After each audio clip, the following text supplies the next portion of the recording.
This Babaali Smart Cycle helmet includes built-in LED turn signal indicators positioned at the front and rear of the helmet. These signals are controlled by a wireless remote featuring 3 turn signal functions: a left turn signal, a right turn signal, and a double flashing function to signal the cyclist is continuing straight on.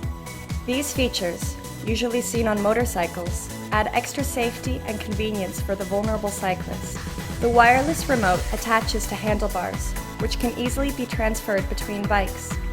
The helmet senses deceleration caused by braking and illuminates both turn signals, which acts as a brake light.